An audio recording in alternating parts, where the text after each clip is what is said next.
Welcome back to the Kyber Collective. I'm one of your three hosts, Annie, and I'm joined by Flowers. Hi. And Sig. What up? And today we're going to talk about the Grey Jedi. Boo. I showed my cards too early, sorry. No, you're good. It's a very popular topic. Everybody, yes. I mean, so many videos about the Grey Jedi. Everybody hopes that that's the direction that the Jedi are going to go for some reason. I mean, not everybody, but I would say a big portion of the fandom, or at least they're interested in it. Yeah. And I think we were wondering where it came from, because it's not exactly in canon. No. And yet everyone is talking about it, or wanting this to happen. Yeah. I think that it comes from, what we were talking about in a previous episode about, did the Jedi do anything wrong? Having your cake and eating it too? Mm-hmm. Mm-hmm. The perfect solution is Grey Jedidom. Yes. The best of both worlds. Yeah. You can have it all if you're a Grey Jedi. Yep. A Grey Jedi is already an kind of oxymoron, or I don't know. It's a bit like a lapsed Catholic. You're not really Catholic anymore because you're lapsed. Yeah. The whole Jedi is not a race, it's a philosophy. So if you're no longer embodying the philosophy, you're a lapsed Jedi. Yeah, exactly. Yeah. Right, exactly. That's how it works, because the Jedi Council didn't have they didn't recognize Grey Jedis. They would never. No. Yeah. So, they wouldn't really be Jedi anymore. No. But, according to Wikipedia, a Grey Jedi is someone who is walking the line between dark and light without losing oneself to the dark side. Mm-hmm. Mm. Or succumbing to the dark side. So you walk this fine line all the time. Also, it pertains to this is more of an EU thing, but just different force abilities that are known as dark side abilities. Yeah, would be Harry Potter talking to snakes. It's dark side ability. Yeah, force lightning. If by any chance that you're able to do this, you can use dark side abilities without being a part of the dark side. Yeah. Rey in The Rise of Skywalker. Well, that's awfully convenient, though. But it's also, we see Yoda redirect and manipulate Force lightning in Attack of the Clones. He essentially absorbs the lightning that Dooku shoots at him and then redirects it and shoots it back. I would argue that that's effectively wielding. He's not creating. But yeah, I think this, it is an EU thing, the idea that there's light side and dark side abilities. It's also a gaming thing, the idea that they're assigned a class. Yeah. But I think there's no reason. It's a bit like Harry Potter's a nice example. Anyone can cast Avada Kedavra, they just don't because killing people is bad. I'm pretty sure anyone could force choke if they wanted to, but they just don't want to because it's mean. And we do see Anakin do it in the Clone Wars, and he is still nominally a Jedi, and no one is oh shit, that was a dark side ability. They're just mate, what the hell? Which is the correct reaction. Yes. Mm-hmm. Someone walking the line between it's you can have a little murder for a treat. I'm towing the line, guys. Yeah. Right, so does that mean that at first Anakin was a Grey Jedi because he did these things but didn't succumb? Yeah, I guess. Under this definition, right, if he's walking this fine line, but I think his practice is still Jedi philosophy. What is Grey Jedi philosophy? Because that's just a matter of behavior. I presumably the assumption, at least the way that I tend to see it applied, is that you can, for example, have attachments. Yes.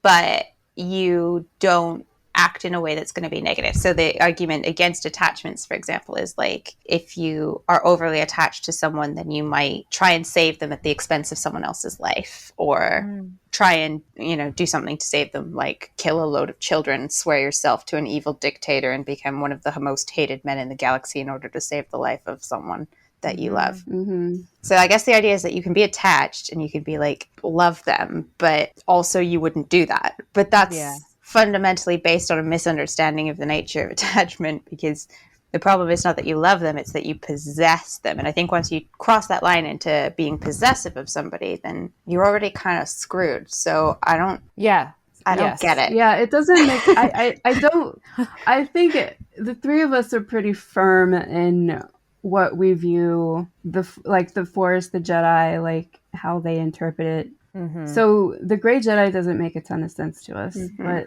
I think to a lot of people it does, because that means that you get to fall in love and get married and have sex. That's all you want, right? I honestly think this whole thing is just basically you get to be a cool Jedi, but also get the Force lightning and also sex. I think that's what the whole thing's about. Is Luke in the Legends EU kind of the ideal Grey Jedi then? Because he's married to Mara Jade, has loads of children, obviously is still a Jedi. It doesn't help that I haven't read these books, which is blasphemy, I know, but I'm sorry. I just, you're fine. You're fine. I haven't either. Yeah. But like, I guess this is the idea, right? Is that I guess maybe the way that I tend to see it applied is people are like, the Jedi Order needed to change. The change is going to look something like Luke and Mara Jade and their brood of happy children. Luke is still a Jedi, but also we're allowed attachments now. Problems are solved. Yeah. Yeah. I think he was still he definitely identified with being on the light side. Yeah. I don't think the concept was really brought up in those books. The Grey Jedi, like, it started with the Knights of the Old Republic. It's basically shown up in video games, a couple of video games, like a couple of comics, and like RPG companion guides. It really isn't in a lot of stuff.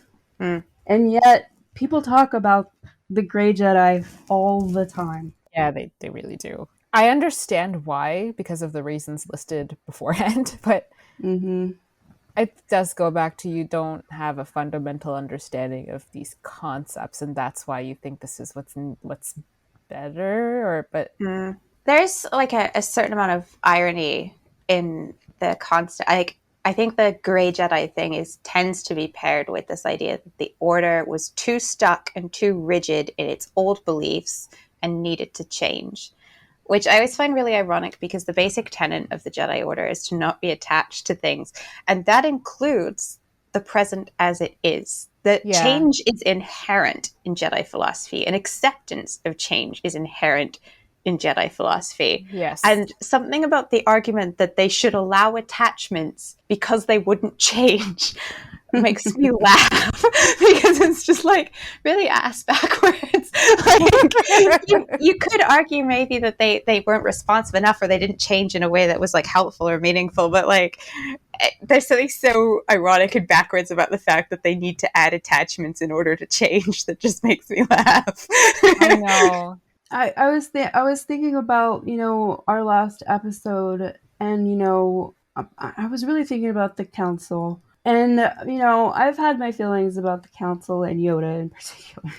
I think I give the guy too hard of a time sometimes. Anyways, they made mistakes. Was there anyone on the council that was like vying for like a power grab? No.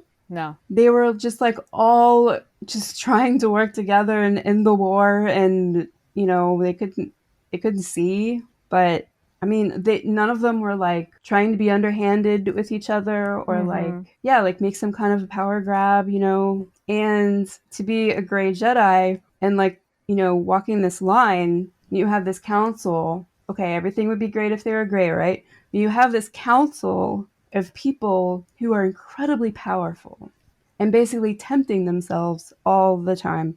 But I think daily life is enough of a temptation, right? Yes. These incredibly powerful people toying with the dark side.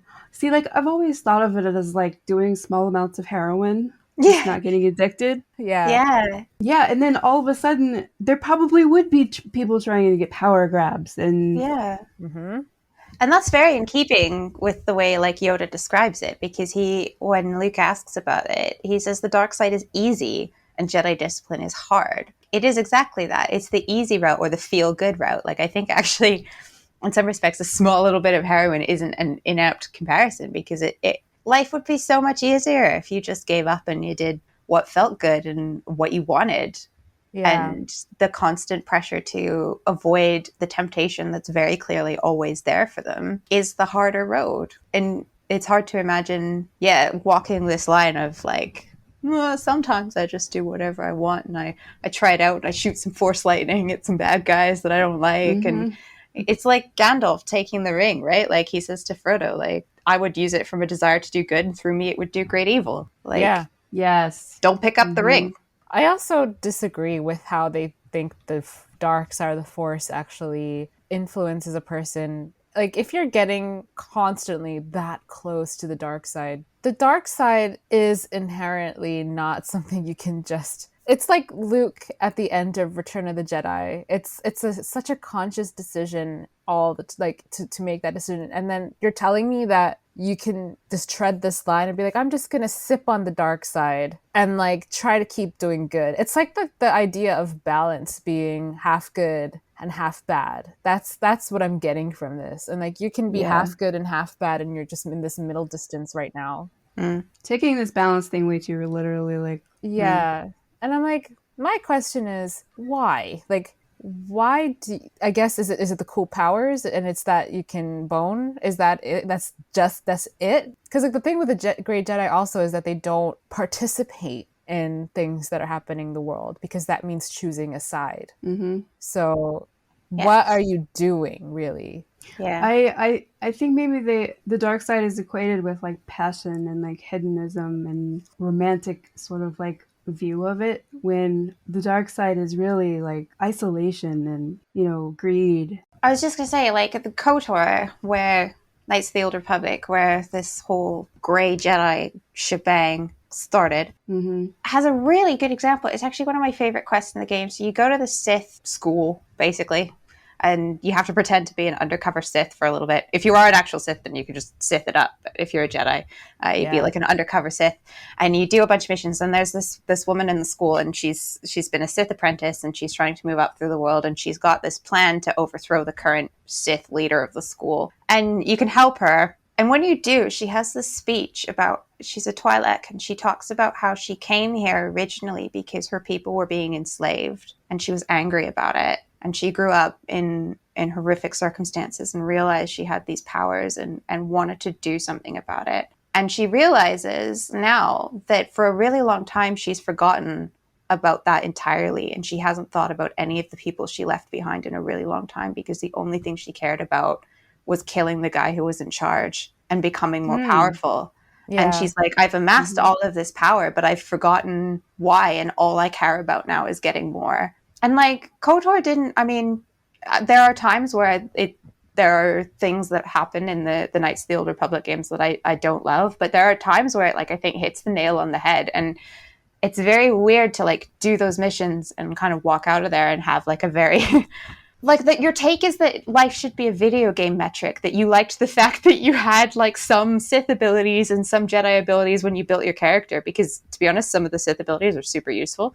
Yeah. But like, you're also, that's not how the world works. And B, like, if you're actually role playing that character, there are a lot of things in there like that make it really clear that the nature of the Sith is this continued corruption. Yeah. Mm-hmm. So the three of us all love Qui-Gon Jinn, like, oh yes, boy do we ever. Yeah. We could make this a Qui-Gon Stan podcast if we... Oh yeah. It'd be pretty easy to do that. But he's the one that they described him as being gray at first because of how he goes against the Jedi Council. You know, he wasn't a master.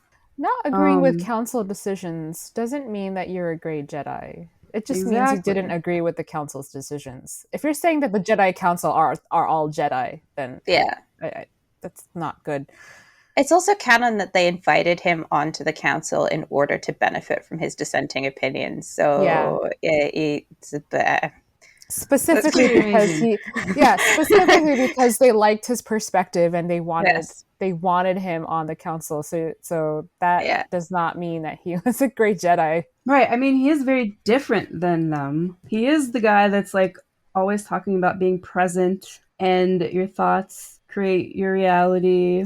And the living force. I also feel like Qui-Gon is a good representative, at least for me. When I watched The Phantom Menace, I was like, this is what it is to be a Jedi. So he is a really good representative of Jedi philosophy and Jedi culture. Yeah. Mm-hmm. And that's why I don't think he's a huge departure from the Jedi Council itself. I just think that he just thinks differently on how things can be approached. Yeah. Right. I was gonna say I feel like he's like sort of like the new age hippie guy. Yeah. And then the council is like, you know, the traditional like church council guys, you know. You could make a compelling reading that like the council, the information about the living force and the unified force that we're given, and I think there's an explicit reference to the living force in The Phantom Menace. The implication is kind of that the council tends to think about things from the point of view of the unified force. They're really forward thinking. They're very big picture thinkers, which makes sense for a group of people that sits on a body in a very political structure, you know, on Coruscant, looking at the universe from this big picture perspective. And Qui-Gon is the guy in the field. Qui-Gon is the guy doing the missions. Qui-Gon is the guy they send out to these planets to do trade negotiations. And it makes a lot more sense that his point of view is grounded in the now and in the moment and in the living force that's all around him as he's moving through the world. But what we see is when Qui-Gon dies, we never get another really good advocate for the living force. And it's almost like the perspective of the man on the ground begins to disappear from the Jedi from that point forward. And it was clearly needed. But that, in what planet does that make him not a Jedi? And like, there is zero indication that dissent was a problem for the Jedi. I mean, he's a little bit of a troublemaker, but he's also, I mean, they all turn up for his funeral. He's clearly well respected. And I almost wonder if this is a symptom of, I do find this in culture in general, and specifically in Fanish culture, and when we were talking about like reasons people don't like the Jedi, I think this might be part of it, is like people tend to like band into tribes super easily. They're like, I like Mandalorians, or I like the Sith, and the Mandalorians fought the Jedi, so the Jedi are bad because I like Mandalorians. And it's like, they're not real, man. And I think that there's like a fear of having a dissenting opinion, and people are quite uncomfortable with dissension, and Qui-Gon is now read as much more negative than I think he was intended to be read. I think he was intended to be read as like the guy who comes back from his mission and is like, hey guys, wake up, like you guys haven't left Coruscant in a little while. Yeah. Here's what's out there. It's Jesus. He's 9. Yeah. But I mean, if you got that as a council member, like I can just imagine Plo Koon sitting on there and being like, he's what? Like, he's come up with something else now. Yeah. How does this affect us and like the universe? And it's like, well, it's space Jesus, so clearly we have to train him. Yeah. It's like you said, it's someone who's focused on the now versus the unified force. Well, yeah, and the unified force, the long-term vision of the Jedi is that this child is too old to be taught and may not fit in and is too afraid and also does not admit to his fear. We notice these quite serious repercussions. And the living moment now is that this is a child that I've plucked from their home who needs a place to live, and I promised him a place in this temple. And I think that he could be great. And those are two different points of view. But that doesn't mean that they don't work in concert. And that doesn't mean that they're both aiming for the same thing. They're just two different ways of looking at the situation. Yeah, they understood that reasonable minds can differ. Yes. Yeah, it's all from a certain point of view. Yeah. Right. I mean, the only thing as a point of favor in Qui-Gon being a Grey Jedi is he did gamble for a child. He did. He did gamble. Yeah. I think that was part of his troublemakingness. Like he really did. I mean, who was it was that Obi-Wan that like grabbed the tongue? What's his face's tongue? No, that's Qui-Gon. Qui-Gon did that. That was Qui-Gon? His tongue. Yeah. The Jar Jar, we should clarify. He grabbed Jar Jar's tongue. Jar Jar Binks, sorry. They can read my mind. You guys can't read my mind. Yeah. Like, but also like Obi-Wan chops a dude's hand off in a bar for being mean to Luke. Yeah. We see the Jedi do a lot of stuff. I think another reason why he gets pegged as gray is because he's very much an individual. I think that that's one of the things people like to hang on to is, I'm not saying you can't be an individual, like if you're on the council, they're all individuals, obviously, but Qui-Gon was a rebel. But that doesn't make him a Grey Jedi. I don't know if he was rebellious. I just think he had certain philosophies that he focused more on. I think the thing is, Qui-Gon was the Jedi that we got one-on-one interaction with at the start of the prequel trilogy. And we really saw his perspective and what he was doing. And it didn't always work in tandem with what the council wanted. But like Sig said, there were reasons for that. Even looking at the whole versus, the singular moment. I don't agree with that, him being so far removed from the Jedi philosophy that he can be considered something other, because I think he embodies it really well. I just think that he was thinking differently, just beyond, I guess, beyond what he needed to, really, when it came to Anakin. Yeah, and I think we see parallels to a lot of Qui-Gon's. Like, if we're going to say Qui-Gon was a bit rebellious or dissenting of the council, the Clone Wars gives us many examples of Anakin and Obi-Wan, for sure, going off and doing their own thing. Ahsoka clearly goes off and does her own thing, and they're like titular point of view characters that we're supposed to relate with. Like, we've talked previously about like the extent to which the council is incredibly forgiving of what Anakin does, but I also think that's a symptom of their natural willingness to adapt to what's happened and just accept that that's the thing that's happened and move forward, but also to allow for different points of view, because the whole point is that you can allow for difference. And yeah, like you said, nothing Qui-Gon does explicitly contradicts Jedi philosophy in any way. He's open to Jar Jar. He's more open to Jar Jar than Obi-Wan is, for sure. Yeah. He is. He's open to pathetic life forms, and Obi-Wan was like, "Oh God, extremely." I mean, he's sassy. The ability to speak does not make you intelligent, but then he takes the idiot with him. Yeah, he sure does. He's not stuck on his ideas of what he thinks should happen at any given moment. He does not get locked into assumptions. He adapts to Padme's various shenanigans pretty well, I think. Yep. He's got compassion at the forefront. Just because someone isn't sitting on the council doesn't mean that they're not embodying the ideas of the Jedi. And Qui-Gon to me has always seemed like what a standard field Jedi would be like. We just don't see very many of them. Yeah, it's true. And by the time we see more, we're in Anakin and Obi-Wan's perspective, which is its very own thing. Also, I'm sorry, go ahead. I was just gonna say, you want to talk about like weirdos in the Jedi, like Rael Averross. Yeah. Like Qui-Gon's like brother Padawan, man. Like, yeah, he was the better behaved sibling. Like, it's true, he was. Yeah.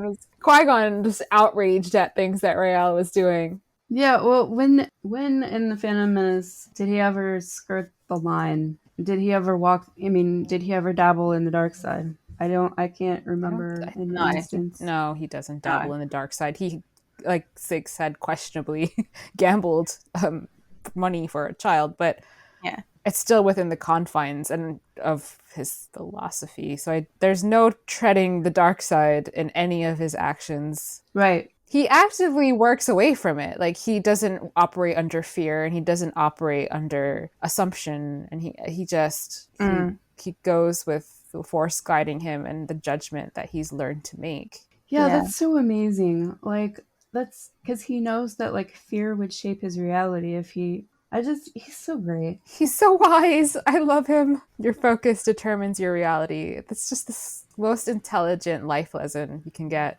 I suppose you could make a case that he becomes too attached to Anakin as the chosen one, because it certainly does impact his relationship with Obi-Wan when he casts him aside in favor of taking, in kind of a desperation to take Anakin as his new Padawan. I think that's a much more nuanced take than is being suggested by anyone who's saying that Qui-Gon is a Grey Jedi.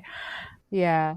But I think that it is a moment of like foible for him. He was adamant.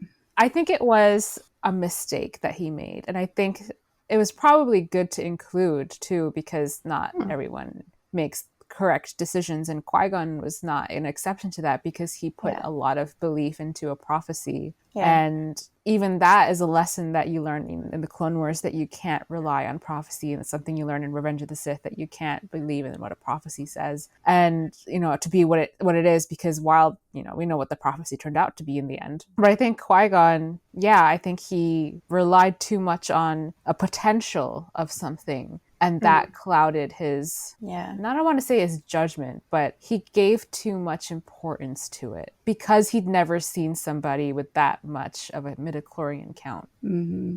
Yeah. I mean, we also don't have all his thoughts and perspectives, because you could make the argument that leaving somebody with this much potential unchecked in the desert where anybody can find him is probably a net bad for somebody, like, you know, rather than I can keep an eye on this and I can help this and, you know, oversee it. But he died before he could even come to any conclusions. Yeah, Maul could have gotten a hold of him, been his master.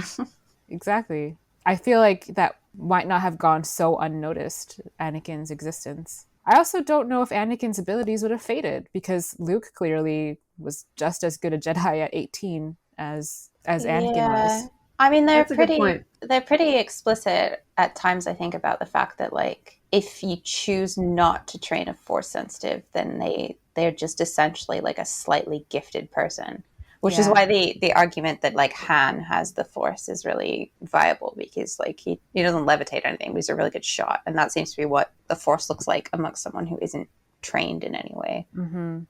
I maintain that he has that probability ability. Yeah. Like Domino. He's supernaturally lucky.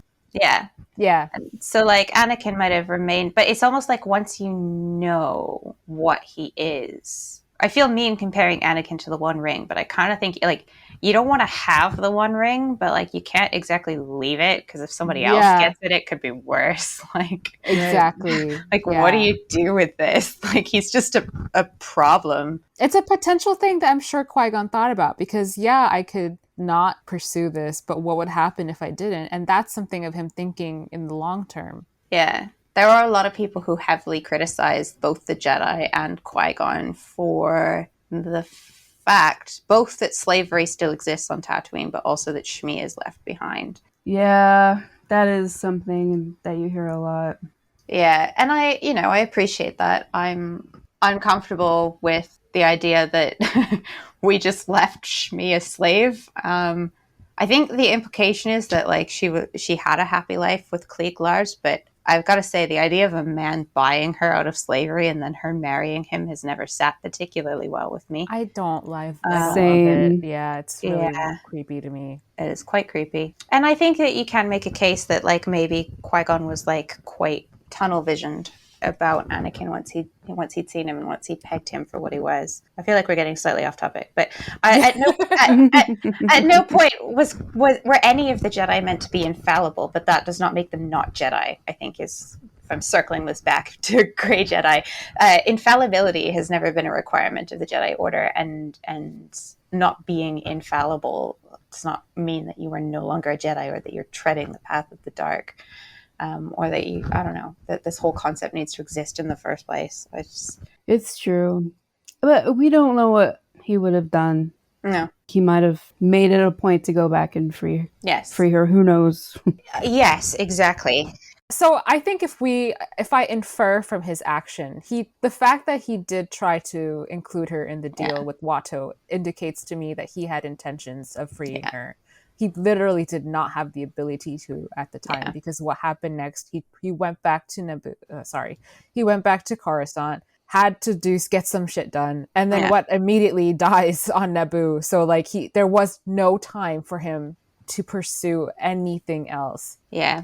But I can say that because of that one thing that he tried to do, I don't think abandonment was really his intention. I think he wanted her free. I don't know if he would. I don't think if anyone intended him to bring her to Coruscant to, like, raise Anakin and continue, I don't think that's something that would have happened. But I think she would have been free. Yeah. Justice for Shmi. Justice for Shmi. Justice for her, man. So we've settled it then. Qui-Gon's not a Grey Jedi. He's a Jedi. That's all to say. Don't. Yeah, I mean, the problem is we could just go on about Qui-Gon. Yeah. For another hour. Yeah. Yes, we could. But in the parameters of the Grey Jedi, I think we've unequivocally established he was not one of them. No. Right. All right. So there's a couple other characters, and I'm only going to talk about ones from the movies and the shows just because, you know, this isn't like a 5-hour podcast, but there's a couple other that weren't necessarily Jedi. People maybe call them Grey Jedi. The one that I'm thinking about right now is Ahsoka. She left the Jedi Order. She refuses to call herself a Jedi. She refuses to teach Grogu. She doesn't want to be involved in Luke's school, really, although she hangs out. But she's clearly still fights for the cause. She clearly still practices some form of... Yeah. So is she Grey? We see many examples of people who use the Force but are not Jedi. Like, I think probably there's a misunderstanding about what a Jedi is inherent in some of this, because like not everyone who uses the Force is a Jedi. Right. There are whole cultures, like I'm blanking on the name of them. Shatterpoint, the culture that Mace Windu comes from. Many of them are Force sensitive and use it for their own purposes, but are explicitly not following the Jedi philosophy. The race of people that Jar Jar has a love affair with the Queen. They're Force users. The Dathomir witches. The Dathomir witches. Yeah. So like there are many people in the universe who have access to the Force, who use the Force, who do not follow Jedi philosophy. It's Grey Jedi specifically, by this definition, refers to someone who uses both the light side and the dark side. We never see any evidence that Ahsoka uses the dark side. No. Yeah, like, absolutely not. That's not her. Yeah, she's not living her life as a Jedi. She's left the Order. She's surrendered the aspects of Jedi life. Like, she doesn't follow all of the aspects of Jedi life. But that doesn't make her a Grey Jedi, because she's not using the dark side. Like, it just makes her a lapsed Jedi. Yeah, like I was going to say... She's an atheist. Like... Yeah. So is she would she be like what... I would see she's like agnostic though, right? Like, because she doesn't practice a religion, but she still believes in, like the good, whatever. Is she like a Ronin? You know, like a Jedi with no master? Yeah, she wouldn't call herself a Jedi. Well, she doesn't. But there is that scene in the Clone Wars final season, I think, where Yoda makes it. She says she doesn't want to come back, but Yoda makes it clear that she would always be welcome if she wanted to come back. Like, being a Jedi is a way of life. Yeah. And she's not currently living her life that way. Just like any philosophy or religious practice is a way of life. Like, you can be culturally Jewish and not practicing Judaism. Exactly. You can be raised Catholic and not be a practicing Catholic if you don't still believe or you don't still practice. I mean, like, it just... by this definition, that doesn't seem to be what the Grey Jedi are meant to be. Considering Grey Jedi, mentioned you're treading the dark side and the light side. Ahsoka has never shown me that because we see in the Clone Wars that she, for the final season, did what she felt needed to be done for Maul or Mandalore. In Rebels was Fulcrum. And she did what she felt had to be done. She didn't just sit by. I don't know what happens from that point on with her in The Mandalorian. No, she's not teaching Grogu, but she also explained why she's not teaching Grogu, because she doesn't feel right about him being so attached to Din. And she's seen firsthand. And I think that's actually a closer read to believing Jedi philosophy than not. Yeah. I think she practices the things that she learned in the goodness of being a Jedi, while even if she doesn't identify as one anymore. I think her actions speak louder than I'm just half light and half dark. Yeah. And she's more rigid on how one should be as a Jedi than Luke, arguably. Yeah. Because Luke is prepared to train Grogu, probably because he didn't grow up in the same environment that she did. But all of her conversations about Grogu and with Grogu hinge on her understanding the full nature of Jedi philosophy and upholding it. Yep. All right, we've decided on that one. Ahsoka, not Grey. Nope, don't even come at me with that anymore. All right, so here's one that I think maybe, or at least at one point, maybe fit the definition. Ezra. Yes. Yes. He used the dark side. I don't think he knew what the hell he was doing, but he was trying to be the hero and use the dark side at the same time. Yes. He was doing it to like be more powerful and to get the job done quicker, you know, and a lot of people are just like, the hell? I mean, he does have some really interesting abilities, you know, like he can warg. Yeah. He can talk to Purgil. Yeah.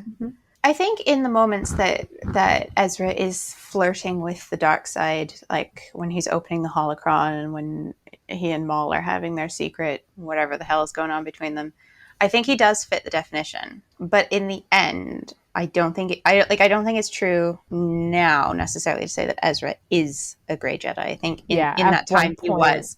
Yeah, because as we all know, we have to let go of a resistance to change and accept change as it happens. Yes.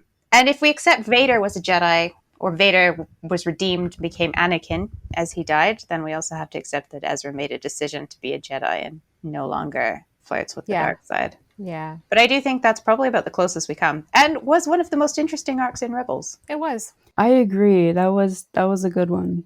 I have a lot of hope for Ezra.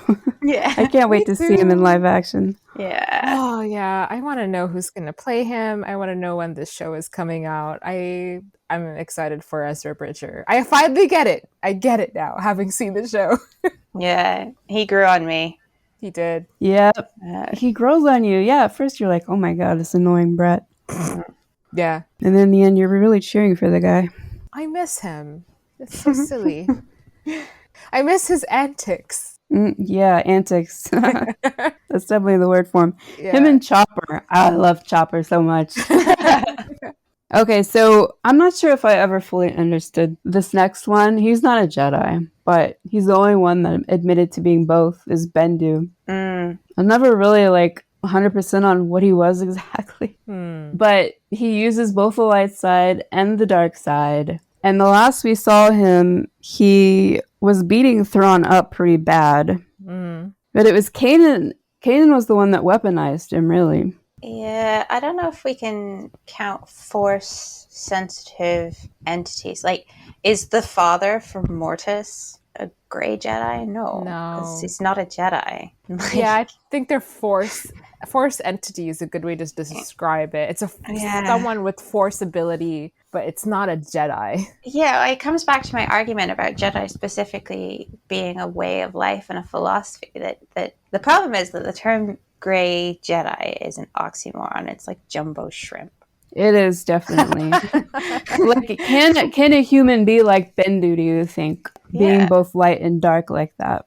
No, and I don't think a human could be like the father either. Because Bendu's Bendu's above the light side and the dark side. Bendu's like a creature of the force. Just like Purgles aren't good or evil. They're just Purgles. They're just Purgles, yeah. I don't think the rules as we know it apply to those type of entities. It's too small thinking for that, you know? All right, last one. Rey. Oof. Who was we never see her be taught much. I was trying to think earlier if anybody even went over attachment with her. No. I hope Leia did. I think she go first. She read in the sacred Jedi text, I'm sure. She did. She read you're right. She read the sacred Jedi text. Yeah, it was right after the page on how to find the Wayfinder attachment. Rey's a tricky one. Rey is a really tricky one because how do you judge a character that's whether or not written in an environment where even the writers didn't understand the nature of the Force or the Jedi? So yep, she's a Palpatine. She uses Force lightning. On paper, she qualifies. I think by the end of her arc, I can say that she was afraid of having dark side abilities. She was afraid of going to the dark side. She wanted to stay on the light side. She wasn't trying to tread the dark side. By the end of it, her conviction was clear, and she didn't use any dark force abilities to defeat Palpatine. Yeah, that's a great point. I would argue that whatever humbo-jumbo philosophy she was using or talking about in the end, she was adhering to her understanding of what being a Jedi was. Yeah. She was going off of like pure instinct. So yeah. And then she had downloaded Kylo's training, so, you know. I always forget that. I don't love remembering it. No, but you're right. She desperately wanted to be good. Yeah. She was so afraid of going dark that she almost went dark. Exactly. Yes. And I think it goes down to what Rey's choices were. And I think she didn't choose to go between half-seas, you know? She wanted to be a like light force user. Yeah. I bet you like in the Jedi text, like on the first page you open it and it's like the sacred Jedi text by Yoda the Younger, and then like the next page it says like fear is the path to the dark side, and she was like, oh, it's the intro, and she just skipped it, and then that's why. It would be in keeping with her character because she's like, whatever, like I'm a scrapper, like it's in keeping with my character. I don't read the acknowledgements. I don't care who supported your work. I'm not reading the preface. Tell me the summary. So she reads the footnotes at the end. Yeah, I think that's what happened. And then, because it is fear.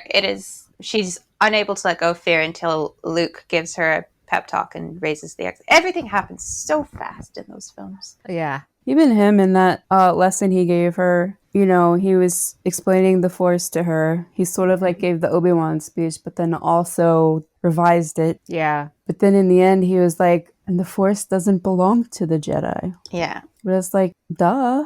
Nobody said it did. It's just... Right. Yeah. Man, real bad things came out of that in terms of Jedi philosophy. Yeah, and this leads me into the last bit we'll talk about with the Grey Jedi, because we're not here to talk about the Last Jedi. No.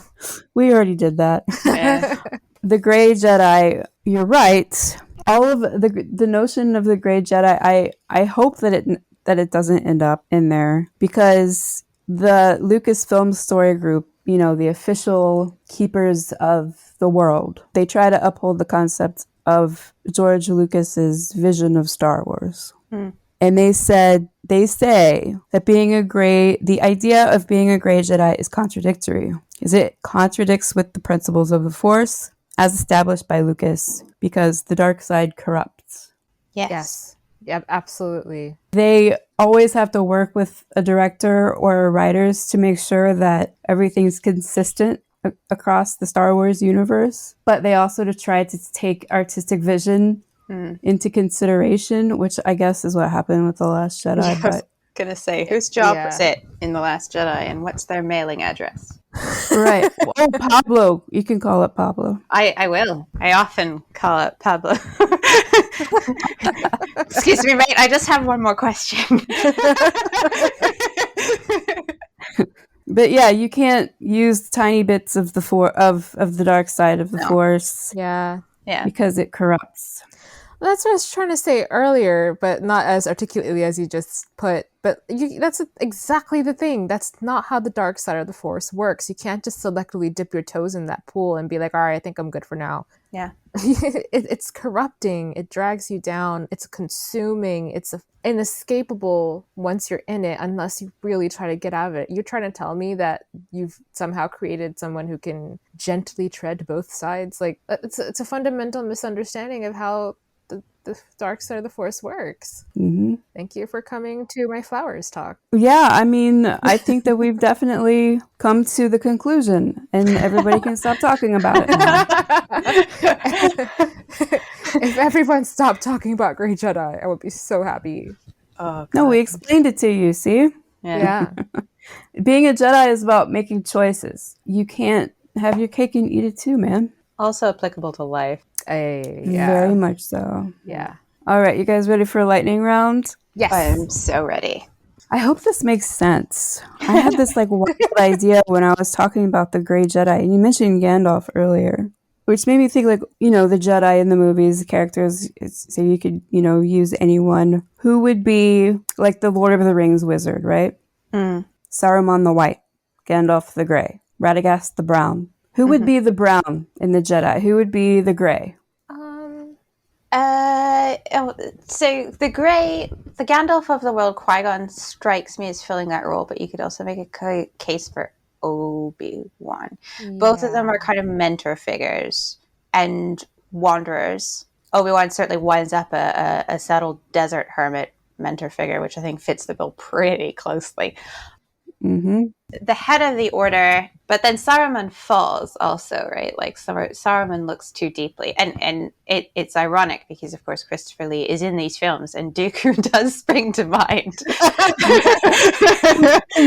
Typecast in his later years. Yeah, who once was a great Jedi, who was an apprentice of Yoda, but became too enamored with the power that he could seek out and fell. And Radagast the Brown is definitely like Plo Koon.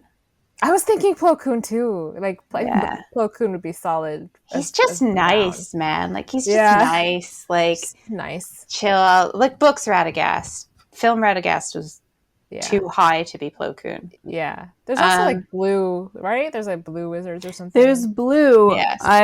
Alatar and Palando. And they live in the middle of nowhere. So some Jedi that's on like an away mission that hasn't been seen in 20 years. Ezra? Yeah, Ezra. Hey, Ezra. That's perfect. Okay, so number 2. This is just sort of like more like a ponderance, like a yes or no. Okay, so if Qui-Gon was so pivotal that if he had lived, Anakin might have never fallen to the dark side. Mm-hmm. And considering he was the first to figure out becoming a Force ghost ever. Mm-hmm. Yes. Does that make him the most powerful Jedi? How do you define powerful then? Because I think perhaps, I think he was the most enlightened. I don't know if powerful is the best word. That's a good word, enlightened. Yeah. He achieved nirvana. Yes.